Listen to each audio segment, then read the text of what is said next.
Today I am with Summer Hanford. Welcome, Summer. Hi. I met Summer at the Arizona Renaissance Festival 2 years ago, and I was lucky enough to spend another book signing session with her at Lady Chamberlain's this year, and I'm hoping she'll come again to Arizona. And actually, I encourage everyone to come to Arizona and check out the Renaissance Festival and Lady Chamberlain's bookstore. So, um, Summer, can you let everyone know a little bit about yourself? Yes, I'm an author. I write fantasy novels, YA fantasy, and I also write romance novels, both Regency romance and Jane Austen fan fiction. For those that don't know what a Regency romance is, can you let us know what that is? Regency romance is romance that specifically takes place in a very narrow time frame in the history of Britain, mostly in England, but sometimes in Scotland, Wales, and Ireland as well. And that time frame is around 1813. Interesting. Is that like the Sense and Sensibility time frame, or is that? Yes, it is. Pride and Prejudice was originally released, I believe, in 1813. Oh, okay. That's not when the first draft was written. Well, yeah, as an author, drafts can go on forever. Things like. And especially if you have to handwrite them with a pen and ink, like Jane Austen did. Oh, could you imagine? No. That would be horrible. And any changes when they have to retypeset it, that would take. Oh wow, you probably didn't change many things. No, you probably sat for a long time thinking of the perfect way to write it the first time. Yeah. Yeah, because otherwise you might get in trouble. The person that's doing your typesetting might not like you. And all the while the candle is burning and that's costing you money. And candles were like old back then. Having light was, yeah. Yeah, candles were expensive. Yeah, I knew this from watching Cranford with Judi Dench, in case anyone's wondering. You'll learn about candles there too. But let's get back to the more important person right now. Okay, sorry, Judy. But Summer, could you tell us a little bit about your most recent book that's out? My most recent fantasy book that's out is the conclusion to a 5-book young adult series.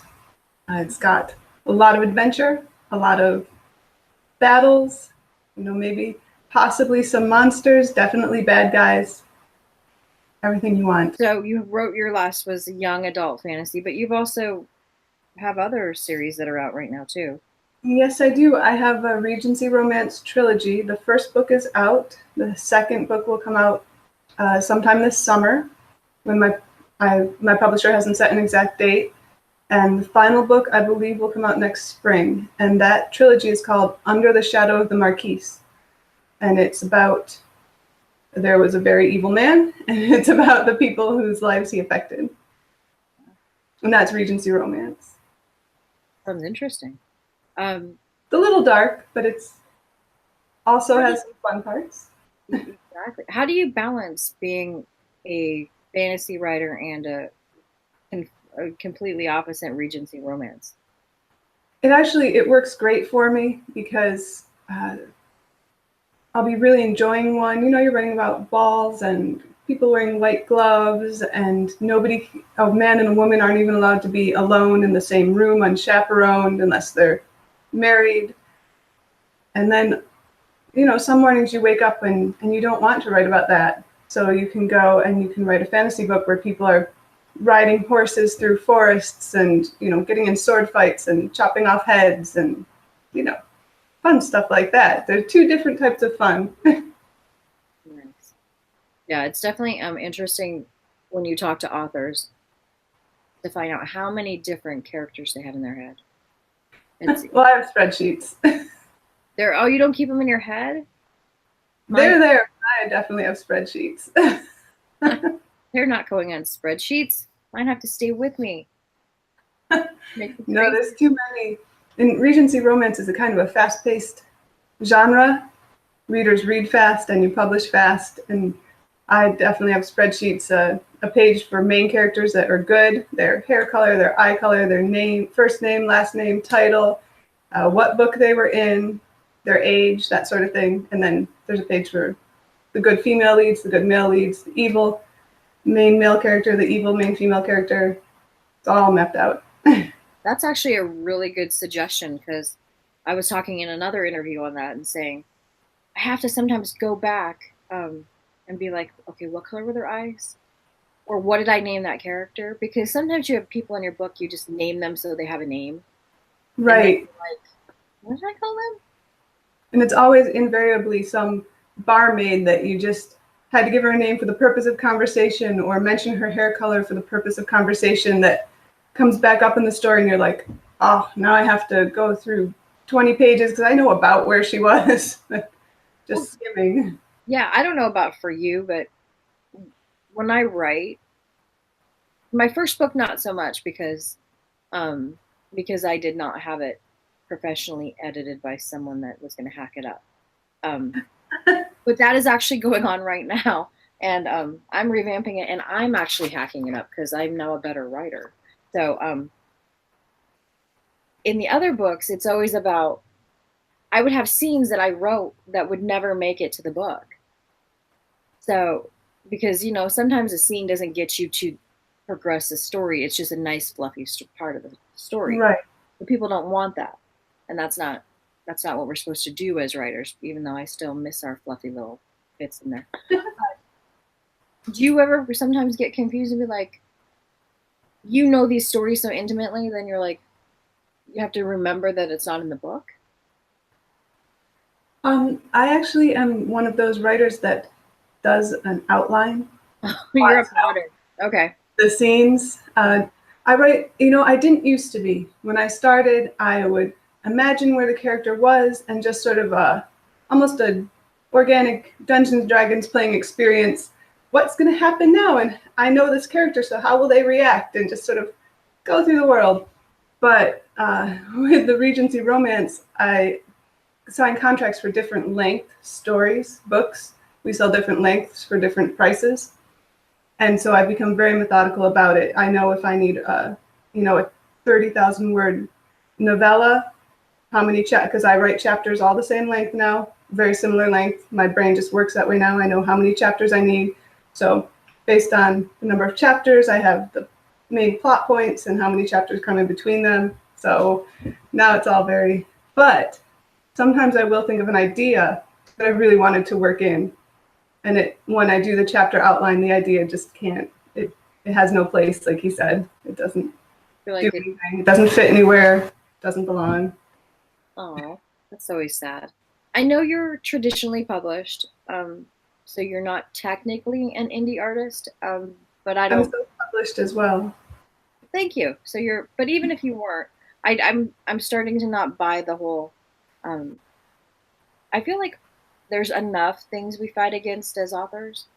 So to give us a label that makes us like, our apples and oranges as authors. And so I'm trying to we all go through the same thing. You have to you said you self-publish, but even your other traditionally published books, you still have to promote yourself. You do, we all do our editing. We do our, you have to get out there and you have to get yourself known. You do your own marketing, even though you have, right.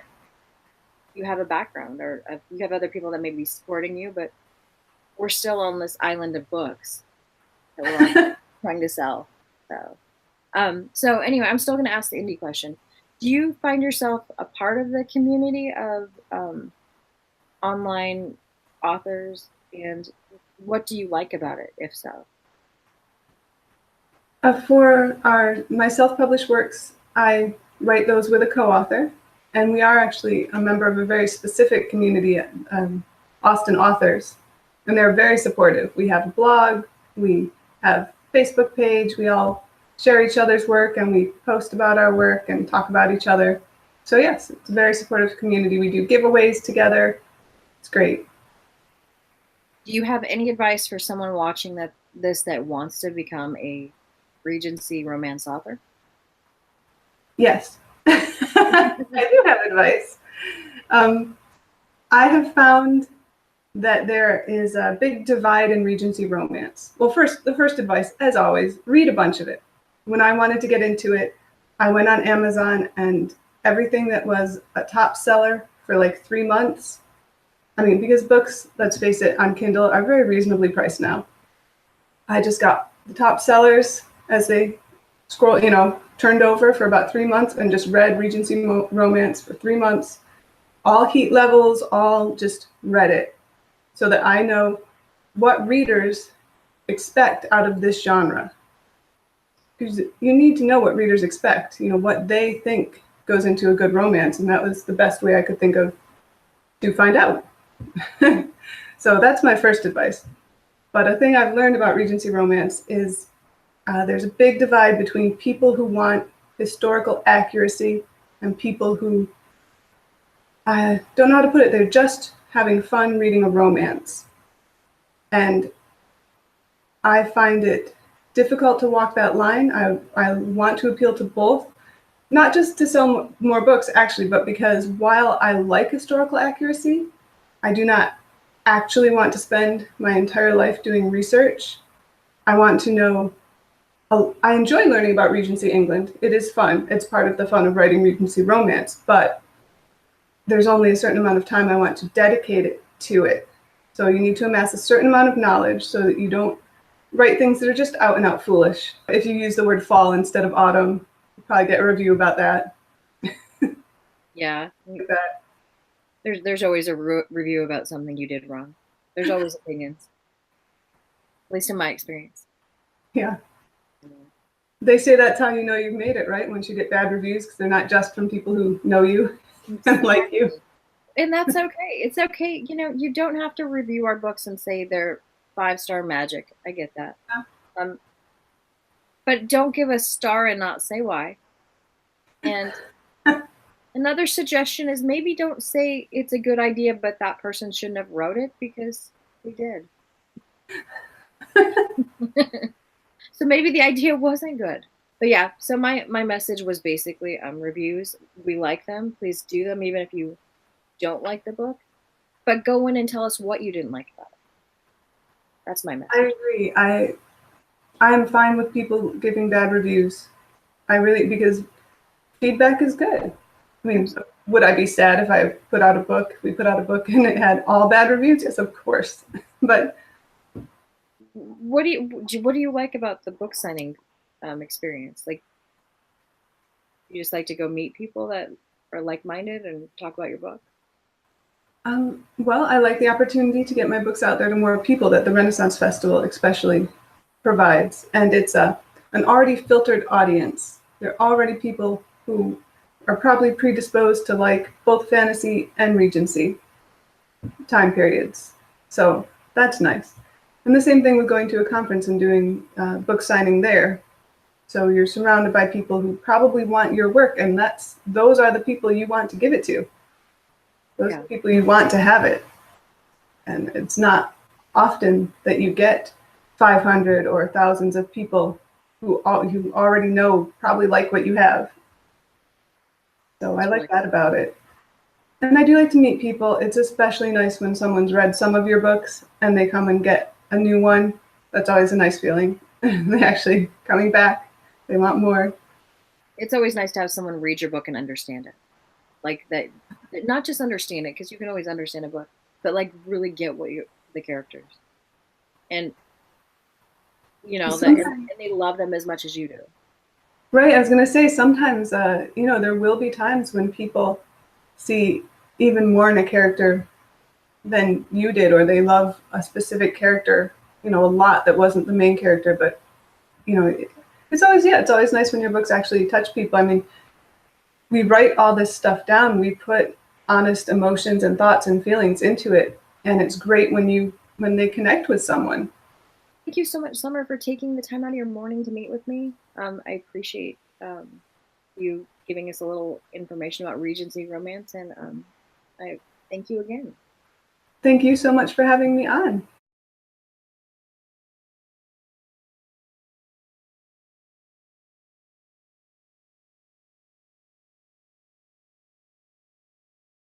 Today I have KJ Howe with me. Thank you, KJ, for joining me. Oh, it's an absolute pleasure to be here. Thanks for the invite, Marnie. My pleasure. So could you tell our viewers a little bit about yourself? Sure. So I am the executive director of Thriller Fest, which is the annual conference of the International Thriller Writers. Every July, we descend on New York, about 1,000 authors and fans, and we celebrate the thriller genre, and that's very inclusive. Everything from sci-fi thrillers to young adult to techno thrillers, romantic suspense. And this year is going to be really a lot of fun because we're having George R. R. Martin from Game of Thrones as our special guest. So come join us, and we'll love to see that. And then in the nighttime, I write as KJ Howe, and I have created a thriller character named Thea Paris. And Thea is an elite kidnap negotiator who travels the globe to the hot spots to bring hostages back home. And so that's sort of, me in a nutshell. Wow. We actually did talk about you in Kelly Sharon's interview. We talked about Thriller Fest, and we did post some links. So that's exciting, an opportunity for so many authors to get together and meet other like-minded and even our readers. Exactly. It's fantastic. So were you always a writer? Were you always passionate about, is it comms or conferences? Well, yes. So I grew up internationally, living all around the world, and being the new kid all the time, I devoured books. It was the best thing in the world, right? Because it was always books were your friends. And so I always knew that I really wanted to create stories. But, I kind of did a business degree to start, and then I became a medical writer for many years, and then decided, I waited long enough for this dream, and I really wanted to create, a thriller series. And so now The Freedom Broker is the first book. And it kind of showcases Thea's personal stories. And Skyjack just came out, April 10th. And I'm really excited because I just, finished the US tour for it. And now back home in Toronto. Fantastic. So 2 books in the series, and you plan on having at least one more? Oh, many, many more, I hope. As many as people will read, I'm happy to write them. Fantastic. So we know that you have always liked books. And you are not a typical indie artist, right? Are you published with a publisher? Yeah, I'm with traditional published under Okay. the Hachette umbrella with Quercus in the US, Hachette Canada in Canada, and Headline in the UK, and then some foreign editions as well.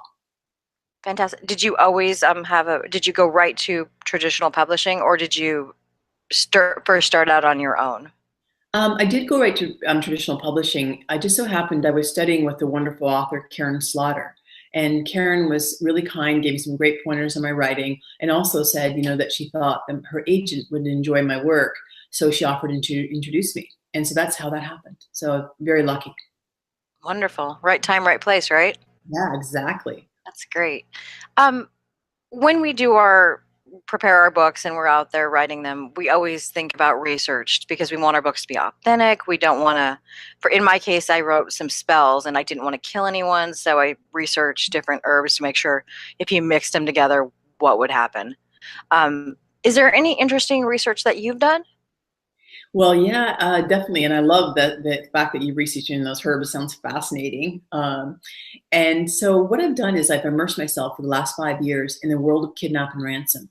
So I've met elite kidnap negotiators, former hostages, psychologists who specialize in the hostage mindset, K&R insurance people. So basically I've become a subject matter expert in kidnapping.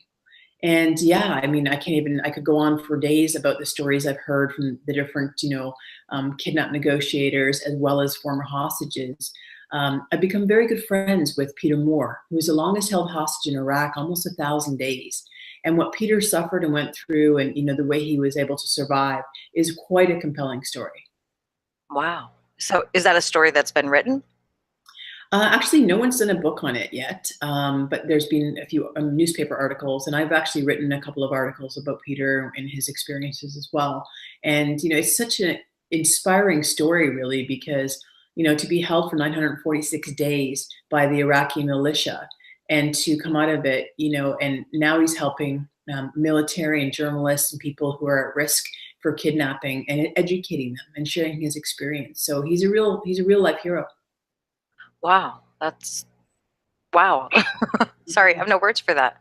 Yeah, the thought of 30 days being held hostage, actually 2 days, sounds horrible. I know. Couldn't imagine the mindset you'd have to go into. Wow. Yeah, you have to basically, our natural inclination when we're under enormous stress is fight or flight or freeze.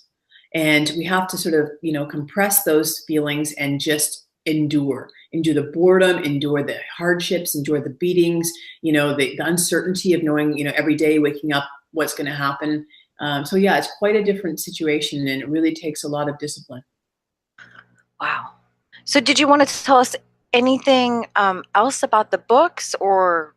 Sure, I'd be delighted to. So, a couple of things. Whenever you go with Thea Paris, who's my character, on an adventure, you'll get to travel to many different places in the globe, and hopefully you'll enjoy that.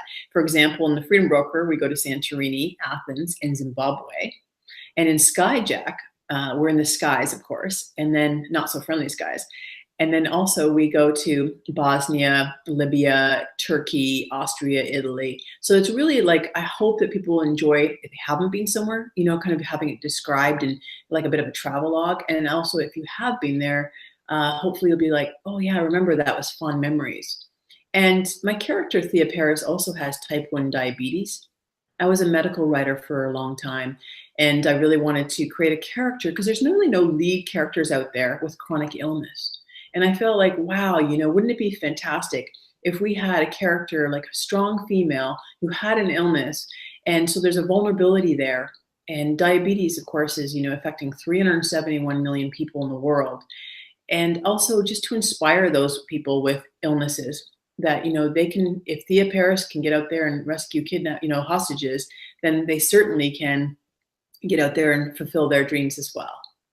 Oh, absolutely. And it probably gives many opportunities for you to increase the storyline, a little edge to it. Yes, definitely. When you need insulin to survive, exactly. It does build in some tension. Thank you. Nice. Okay, that's fantastic. So we talked about research. I know you're not technically an indie artist, but I'm from the school of we are all really the same. You may have a traditional publisher, but you still have to do your own marketing. Yes. You still have the same trials that we have. You write the book, you edit the book, you think it's done, you have to edit 10 more times. You have to go out and interview people like with me. I mean, you have to find your opportunities to get your book out there. So what do you love about being a novelist and being a part of a community like this? Mm-hmm. Yeah, I love the way that the industry has changed because there are so many choices now. You can be a hybrid author, you can be indie author, traditional, you can mix them all. I would absolutely jump all over, being an indie author as well. Like, I think it's super, super cool that there's benefits to both sides of it. And as you said, it doesn't matter who publishes you, whether it's yourself or a publisher, you need to get the word out there. And it's very, it's tough because there's a lot of noise in the world, from, people spending time on the computer, surfing the internet, to video games, to TV binging. I mean, reading really has to, come first, hopefully for some people, and want to encourage them because it's such a joy to read, as I'm sure you agree, So what do I love about being a novelist the most? Wow, creating stories and having people transported maybe from a rough day at work into the world where Thea Paris is out there, and they kind of put it down afterwards and they think, wow, I didn't think about my problems that entire time because I escaped into her world. No, that was a really good answer. Yeah, it is. I wish more people read, but I do also, from a person that when I decided to start writing, my reading was cut into just because I do have a day job and then you write and I do you find, and this I probably won't put in, do you ever find when you're reading now it's different since Absolutely. You started writing? I'll be reading, and even if I'm engaged, all the time I'm like, well, why did they write it like that? Or why did they put that comma there? Or I so agree with you. It's like a, occupational hazard of sorts to, be like, I also, with my background in medical writing and editing, I'm really a very conscious editor. I love editing. So I almost can't read something now without thinking, okay, well, maybe I could move this word here or do this. Yeah. So it's really funny. And also, like you, I have a full-time job as Thriller Fest executive director. So my days are so full. And by the end of the day, and I'm sure you feel the same way, like our eyes get tired, right? And we get exhausted. And I really, really want to read. But the best thing in some ways to do is to start the day reading, because that way you're kind of transported and relaxed. And you know that like 15 minutes of reading can lower your blood pressure? Wow, I did not know that. So for health reasons, we must read. And if you have your cat with you, I hear that also does it. So anyone with blood pressure, book cat or dog. Yeah, I agree. It's great. Also, audiobooks are wonderful. Do you have any of those out yet? Yes, both books are out in audiobook, which I'm really delighted to say. And I have this phenomenal narrator named Therese Plummer. And she does a lot of James Patterson stuff, Charlene Harris from Two Blood, and she's just energized and wonderful. So yeah, I love audiobooks. I listen to them myself whenever I drive anywhere. Yeah, audiobooks are amazing. I do have an audiobook. The reader was fantastic, but my book I have, as an indie artist, you have the opportunity to change. So I have changed publishers and also have decided to revamp my first book because it was my first book and you learn a lot on your journey. So yeah, if I'd had a traditional publisher, they wouldn't have let me go out the door yet, probably. But that's okay. So yeah, so my audiobook, don't listen to it. Oh, okay. Well, I'll look for the next one then. How's that? I know, whenever, maybe one day I'll read my book because I do like but you have to have a good reader. Jennifer ESTEP, who's a writer in America, writes the Elemental Assassin series, and her reader, Lauren Fortgang, does voices, but she doesn't always just do voices. Like the first two words, which character she is. She brings you that into the story. Is that how you're? Absolutely. She has that talent. She's an actress. Basically she becomes those people and it's just phenomenal. I know, I don't know about you, but I read certain events, right? They ask you to read for a few minutes and I realized just how hard it is to be entertaining and engaging for 5 minutes or less. Imagine reading an entire book. So yes, that's a very serious talent and hats off to Therese is all I can say. I'll stick to writing the words. Is there anything else you wanted to talk about that we didn't cover? Just that, I think it's really critical to get the word out about travel safety. So I do a lot of travel safety talks. If anyone's ever interested in having me come, with my immersion in that world, I try to make the world slightly safer day by day, person by person, by sharing safety tips. Do you travel? You've been to the places you've written about mostly?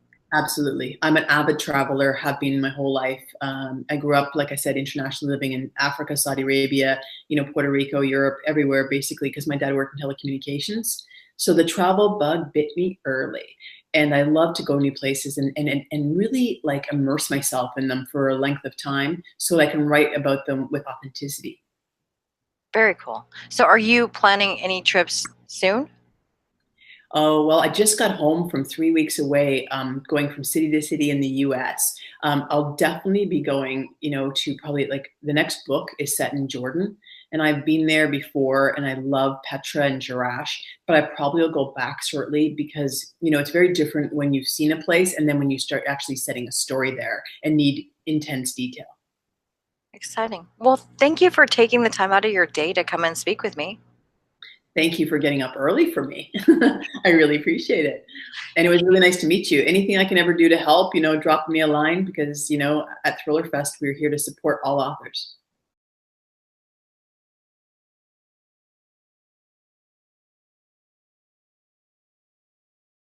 I'm Julie NORTHUP, and I am an author and a partner with Norm's Tribe Publication, which happens to be Marnie Cate's new publisher. And I have the honor of interviewing her for Indie Insights with Marnie Cate. So welcome to my interview. Thank you for having me. Thank you. Okay, so you have a new book out with us, which I'm very, very proud of and very, very honored to be a part of. And I think that you should feel the same way. It's called Chasing Caitlin. It originally started as a novella, as part of an anthology, and you've expanded it. And the story is just powerful and amazing. So I'd like to ask you about that and see first of all, what inspired you to write this story? Well, the novella was because I really wanted to work with the people that asked me if I wanted to be part of their anthology. The topic was romance was the guidelines, and it had to be a romance book in the winter. And it was about 2 years ago, I guess, late 2016 when we decided to do this, and I was not super excited about love at that moment, and writing a romance seemed very challenging. So my idea was, well, what if it's more of a revenge romance, a woman done wrong and her journey to fixing the issue. So in 2 days, I typed out the whole story, and I was really excited about it. I liked it. Dabbled into areas of literature I'm not super comfortable with. With romance, there has to be some sexual scenes. So writing those was definitely wow. But even when I did that, there were some empowering scenes in part of the revenge that were like, that said, okay, I can handle this. You don't have to.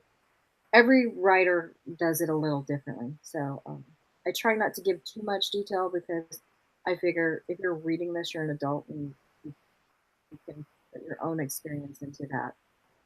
But yeah, it's just started out as a little short story that I was really excited about. And then when it closed down, it still was talking to me. Caitlin was the main character, was telling me, you didn't finish my story. There's more to it. And so with talking with you, I came up with the thought, well, what makes a person so vengeful that she can't just leave an unhappy marriage, that she has to actually come up with a plan to make that person pay? And, why don't you just disappear in the night and move on? So as we dived into it, it got a little deeper than I had thought it would be. I thought it would just be the story of her growing up and a relationship with her father.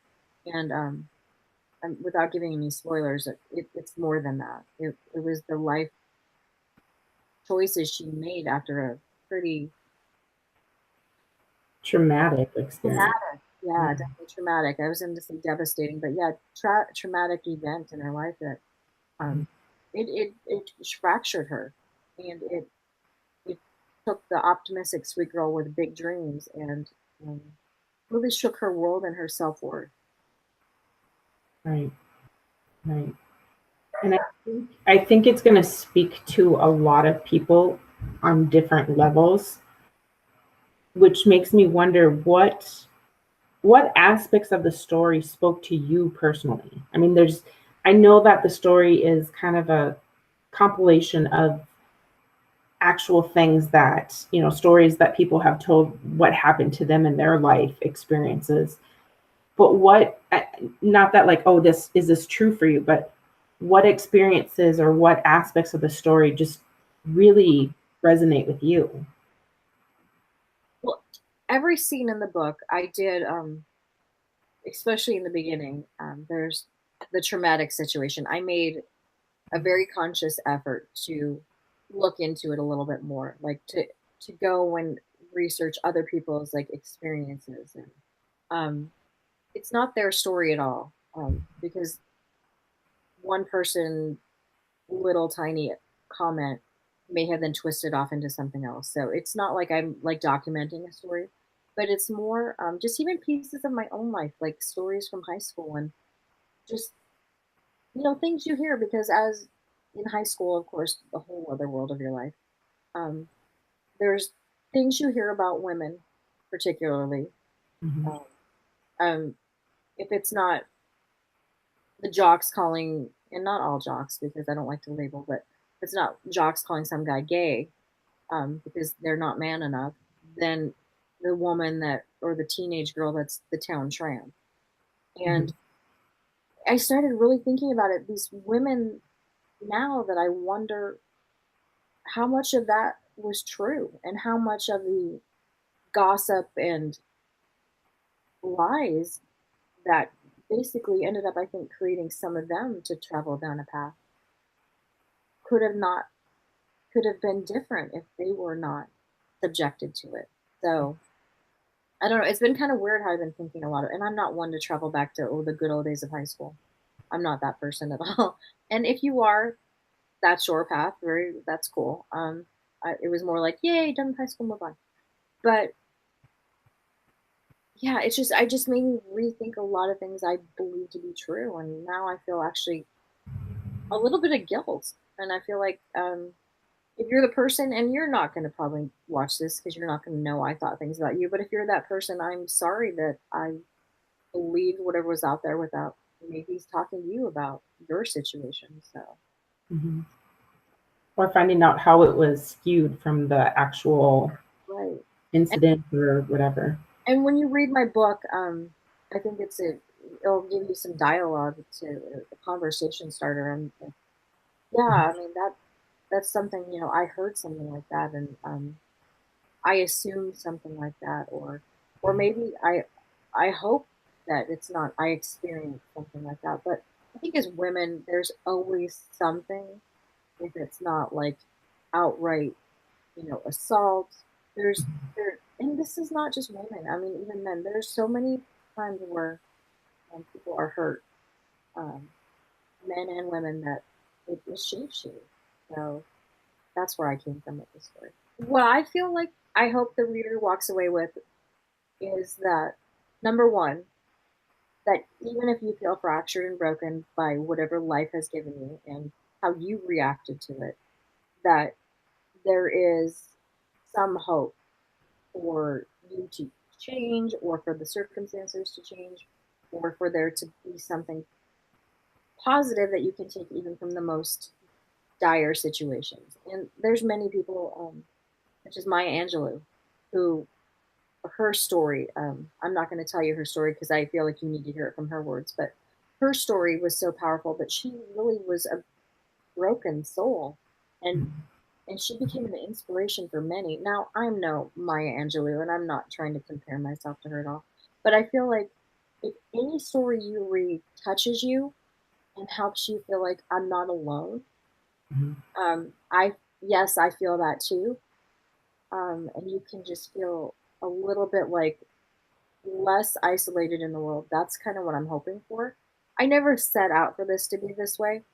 This was just a book that I liked the story, and it evolved for me. So I'm hoping that when you read it, that you're as touched as I was by it. I love the characters, even the bad ones. I don't love them, but I do see them as a necessary tool to get us where we are with the story. So, um, and like Julie mentioned, self prophecy. Yes, what you think you are, you project to the world, and you can either say no, you're wrong. Yes, I'm nice, but I'm a bitch. Comment. When I was a young girl, we had slumber parties, and this was my favorite part of the slumber party. One person would always say, "We should tell everyone what we think about each other." I'm like, could you just skip me? Because it's the same thing for each one of you. You're going to say, Marnie, I really like you, but you're such a bitch. And that, like 20 girls later. So, what do I hear? And what do I start to believe? Mm-hmm. Right. Exactly. Was I a bitch? Probably, yeah. Was it because I was mean? Probably not. Was it because I felt guarded and I felt like I needed to protect myself? Probably. But so, how you project yourself to the world and what you decide you are, what you allow to be your label, I guess, is where I'm going with this. You decide your label. If you decide you're the doormat and that's the label you're going to wear, I'm a doormat, that's okay. You can do whatever you want to me. That's the label you wear. So my hope is someone will say, I'm wearing this label right now, and guess what? I'm tired of it. And burn that label and move on to something bigger and better. Be the label you want to be. Last question for you is about Caitlin herself. Oh God. And how you view her. She herself, I don't think is a bad person. Do you think she's a bad person? There's no character in my book, and I'm going to say even, and I know you and I've had long conversations over this. Even the husband, I don't feel like is completely a bad person. I think he's a bad husband, but there's only one person that I can truly say is a bad person. But no, Caitlin's not a bad person. She's human. I had a friend once say to me about human emotions. That's it, it's just what we're made of, emotions. And so she's a ball of emotion. She's going to act out differently. She made some stupid choices. She made some choices that turned out to be okay. Made some other choices that turned out to be even more okay. But I don't know. I love every character. Caitlin, I think she's just a person. Mm-hmm. I hope she's real to people, because I mean, she's real to me, which is another thing to note down for anyone wanting to have me committed. but my characters are I try to make them real people because they talk to me like they're real. Every author hears you and knows, and it's a tangible thing. And any avid reader knows. It's a weird art. Mm-hmm. I always say, and the saddest thing is, I hope, as much as I love Caitlin, I hope she's not, when I'm old and my mind is gone and I'm remembering my past that never was, I hope it's my magical one. I remember, and I think I'm Mara Stone with my magical power, not Caitlin Chase with her her revenge plan. In her reality, without the loving magic of fairies, which they're not fairies, but the fae that we would call them, and the elementals and the magic. So, no, Caitlin, she's real, but I'm hoping she leaves me soon. But it makes me wonder if there's another story. Oh, I could see it. You never know. It's a good and bad thing about being an indie artist. You publish it, and then you can go back and fix it. But the problem is, maybe you're changing something that someone else liked. Exactly. And that's a hard balance. I think that's the struggle, isn't it? Yeah. You know what I mean? Letting go is definitely the struggle. I can see, and again, tying it back into the book, that's the same struggle Caitlin has. Yeah. Should she rewrite her story? Should she continue with the journey she's on? Or is there something in between? Well, that's life. Exactly. And I think that's a good place to stop. Thank you for taking the time out of your day to interview me. Yeah, thank you.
I'm excited that the next book in Jennifer ESTEP's Elemental Assassin series is going to be released on June 12th. If you have not checked out this series yet, I can do nothing more than say you will not be disappointed by the great characters, the great writing.